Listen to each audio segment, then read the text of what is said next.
Hi everyone, this is Nagaraj Bairaji. Welcome back to Visual Studio ALM video series. So in this video, we are going to see how to create a unit test for a method and how to execute it and how to get the code coverage. And also we'll see how to create a build definition, that is team build, for the application, for the code, plus how to include unit test cases and code coverage with the build definition. So we'll see different trigger option in the build definition. So I've got a team project called Fabric and Fiber, and in that I have an application, a small application, a calculator application with unit test case written. Okay, so let me open the solution.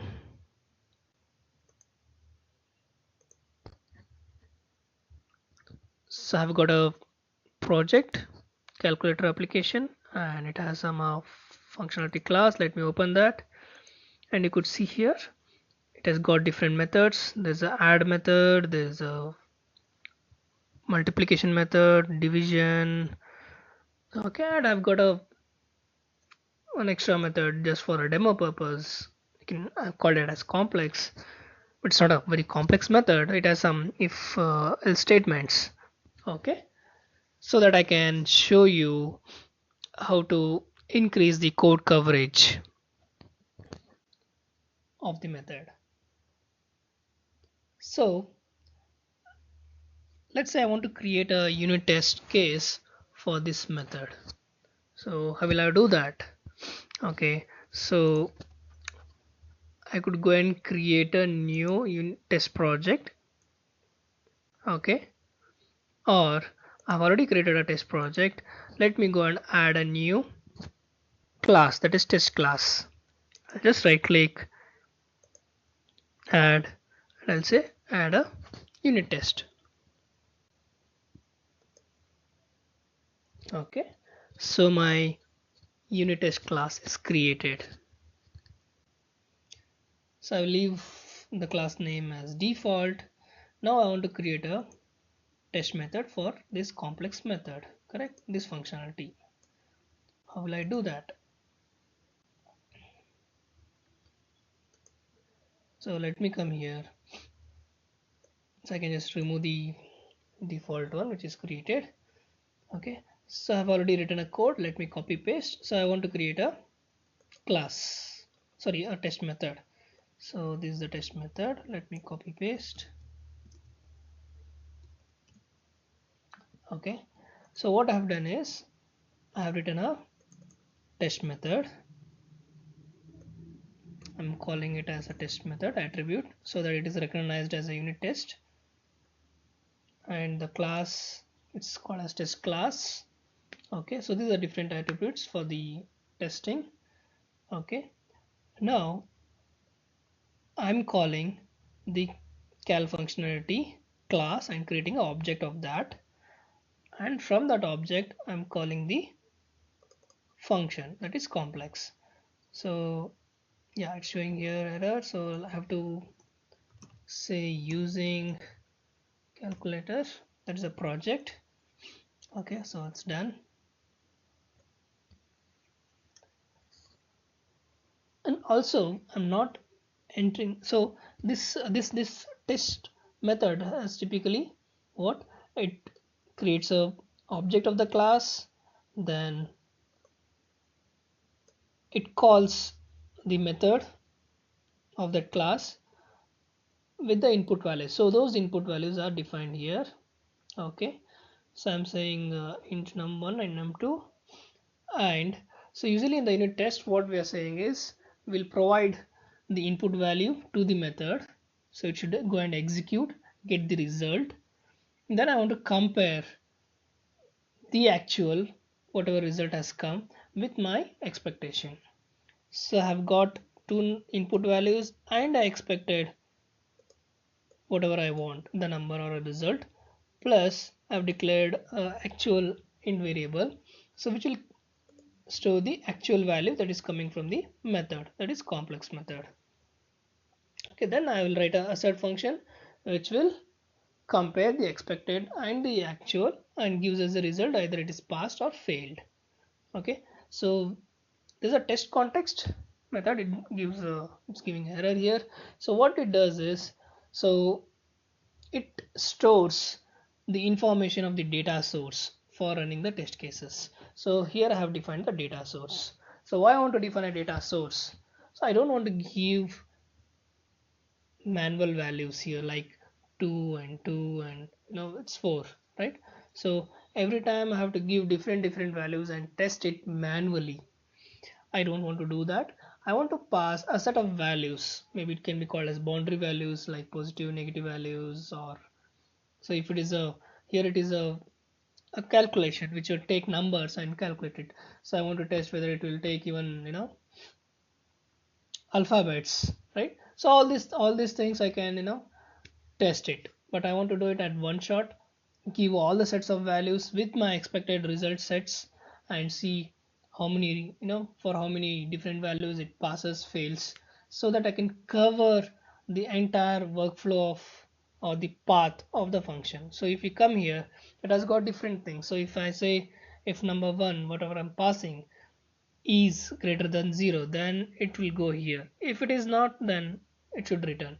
So I want to cover this path, then the and once it enters into the if condition, the first if condition. So again I want to cover the code with the unit test for the second if condition, like that, right? So for that I have to give different sets of values. Okay, so I have created a team project. Okay, now I can test it with just one value, but I don't want to do that. Okay, so now I will write a data source functionality here. So what it gives is data source attribute. Okay, so it initializes a new data source classes. Yes, obviously. Then this has got three different string variables. So one is the connection string name. Okay, that is a data provider name, then the connection string, then the table and the access method, how it should be accessed. So it has got a data provider, then connection string, then table and data access method. So let me show you that also. You can see here. So provider name, connection string, table and access method. So there are different variants. So if even I can go for, let's say I'm connecting to a SQL server. Okay, I can go with a connection string to the data source and the table. So I could go for that also. So I could go for connection string and table name. Or if all my connection strings are saved in a config file, in an XML file, right, I could go for that also, where I could just give the data source setting name. There is a connection string information which is saved in a config file.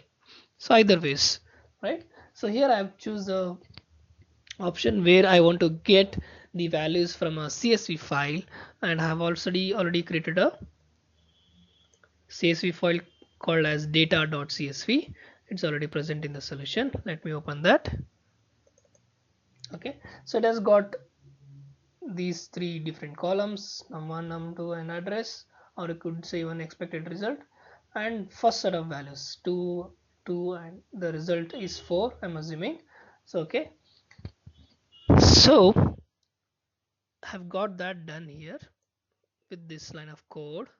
Okay, and deployment item, yes, this is also very important. So what this is whatever file or a folder you specify here will also be deployed along with the assemblies when you run a build or when you do a build, right, before you start running a test cases. So because this data.csv file is required to be available when you are running a build and you want to even run unit test cases with parameterized values, right? So even that deployment item is required. So once this is done, so I'm getting this error test context, so I have to just create a class of that and use it. So I'm going to just add that code here. So So I'm creating a test context instance, okay, and using it. So what this does is it saves the information of the data source. Okay, so when you are running the test cases, it saves the information, the data from the data source, and I can use it in my variables. Okay, so my unit test is ready now. Let me run and see with parameterized sets of values. So I'll go and say run. I can run, right click on the test method, I can run for that, or I could go for test menu, Windows, and test explorer, which will show me all the test cases in the project. Okay, so let me just run the test case now and see the results. So run is finished. Let me go to text explorer. Okay, it's done, passed. Let me go and say enable code coverage for this.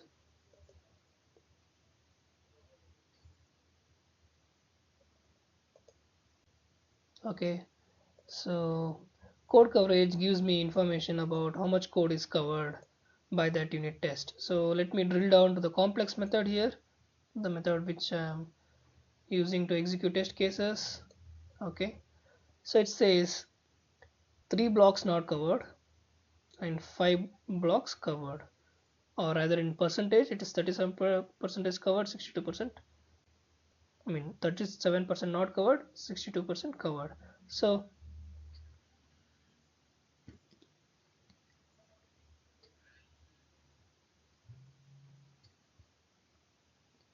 let me enable code coverage coloring. So this will show me how much is covered and not covered. Okay, something happened to my system. Let me restart.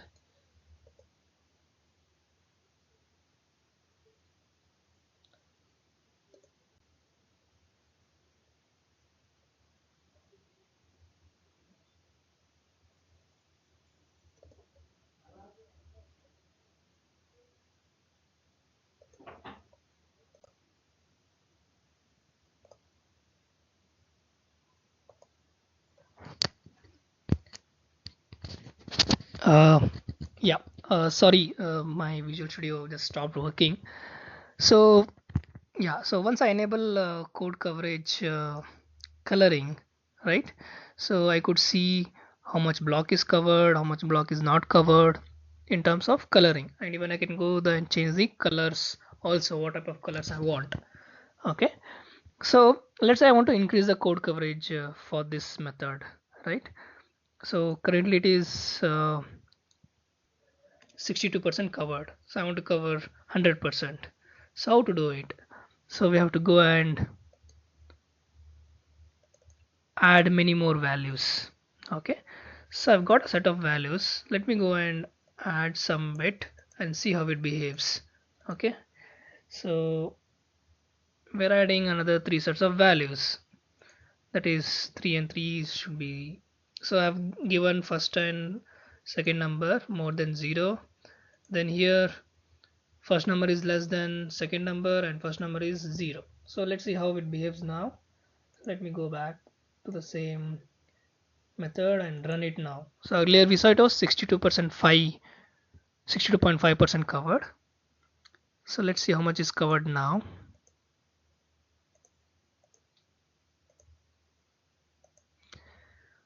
So you could see here it's covering 75% now.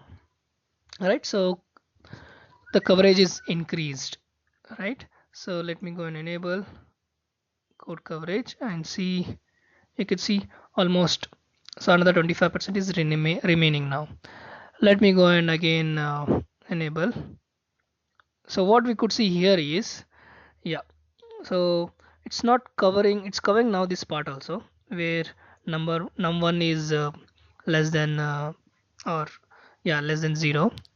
Okay, but it's not covering this part if this fails. Okay, and now if it is not covering a part where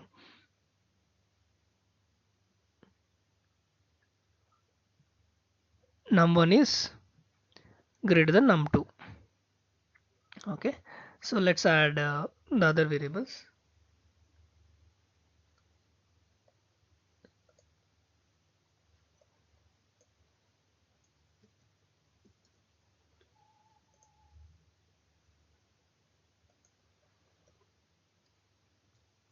Okay, so now it's done.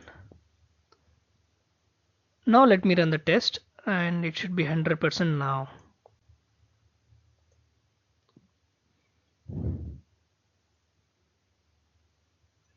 So test is run. Let me go to code coverage results and let me drill down to the method level. You can see now it's 100% covered. So all the blocks are covered now. And I could see here everything is covered. So like this we can go and increase the coverage. Yeah, so I've got a unit test created and I've enabled code coveraging, and I could see my methods can be 100% covered using unit test and by using data parameterization. Now this is at the developer level where the developer is doing. Now I want this to be done at the team level, that is at the team build level. So I want to create a build definition for this application, that is the calculator application, and it should compile the application. Not only that, it should run the unit test cases and give me also the code coverage. So how it should be done. So let me check in the changes whatever I have done. So I just want to remind you, this is in TFS version control, all the code. Okay, so I'm checking in now all the changes. Okay, now I want to create a build definition. So I have to go to the builds section here. Okay, and creator. So I've already got so many build definitions. Let me create one more. So I could go and say create a new build definition, and I can give it as calculator demo. Let it be manual trigger, so where a build engineer or manager should go and trigger a build. Let me go to source settings. Let me just click on this reset, and I have to select here the calculator application. So this is the folder calculator with unit test. It has got the solution. Okay, so I'm selecting this and coming to build defaults, where the build output should be dropped to a shared location. So I have got a shared location created in this machine. So VSLM is my machine name and FF drops is the drop location where I have created. Let me go to process. So let me leave it default now. Let me go and so let me click on save. My build definition is ready. So it will be building the calculator application and it will run the test cases. Let me go and trigger a build now. Calculator demo, Q new build. So what it does, so basically what build does is, it will, when we trigger a build, it will fetch the latest source code from TFS version control. It will create a workspace, it will create a label. This is a label with the build definition name and the timestamp. It will compile the application and it will execute all the test cases. So we have executed the test cases and it gives, so this is a build report. So here it gives the solution is built without any errors or warnings. The test cases is run, but 94% passed, so 6% has failed. Let me go and see which has failed. Okay, so here it says function add test has been failed. Let me click on this and you could see, yes, it says expected is 0 but actually is 1. So some test cases have failed. Okay, so I can even here drill down and check. It will even give the test class also. Okay, so that's fine, I'm not worried about that. So but I'm not, so if I go to the test results, so yes, it is running for the complex test, that is method. It is running for whatever many rows. Okay, but I don't know, I'm not getting the code coverage results. So code coverage results is not enabled by default, so I have to enable it. How do I do that? So let me go to the same build definition, go to the process tab, go to this automated tests. Okay, click on this and click on edit. Let me go and enable the code coverage in this section. Okay, I'll say enable code coverage. Let me click on OK. Let me save it. And also let me show you the trigger option, different trigger option. Okay, so in under trigger option we have got manual, continuous integration, rolling builds, gated check-in, and scheduled. So continuous integration. So every check-in you do for this particular source code will trigger a build. Rolling builds. So continuous integration, every check-in, whereas rolling builds will wait. So it will say build no more often than every maybe 60 minutes. So every 1 hour. So let's do a build and accumulate all the check-ins until that.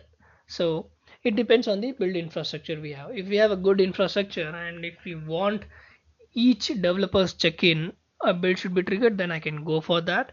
Or if we have some constraints on the build infrastructure, we want to limit the number of builds executed, even we can go for rolling builds. Then there is a next option called as gated check-in.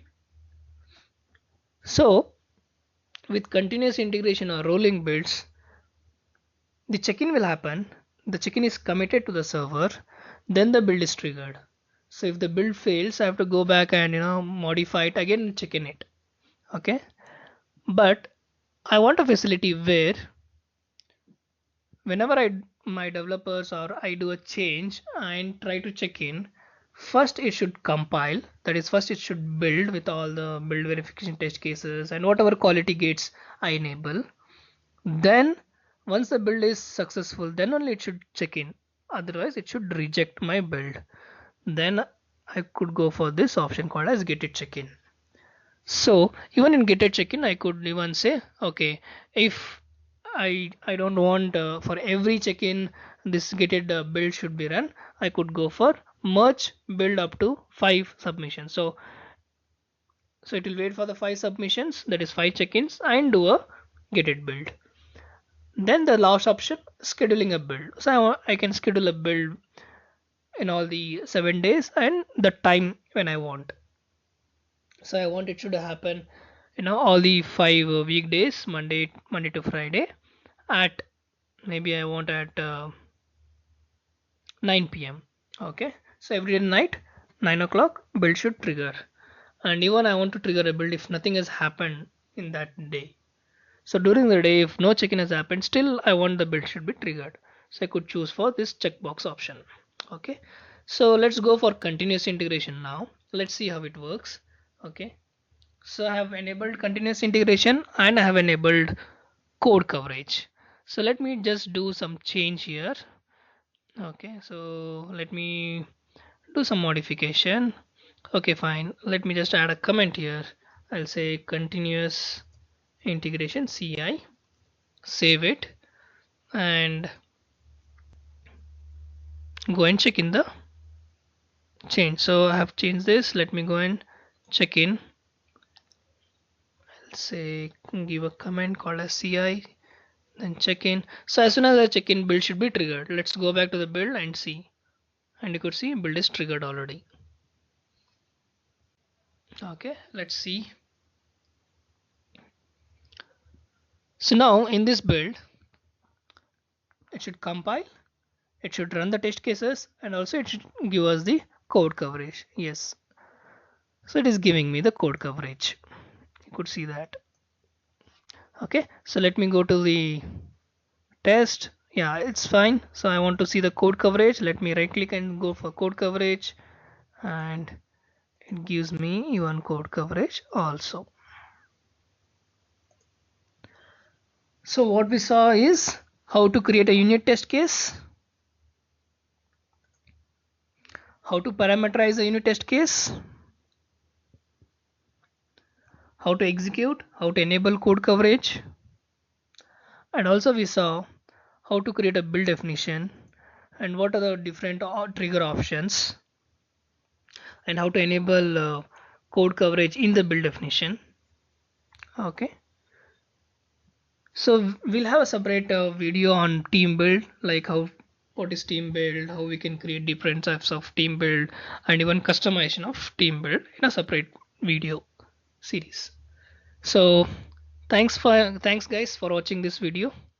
So I'll come up with another set of videos soon. Thank you.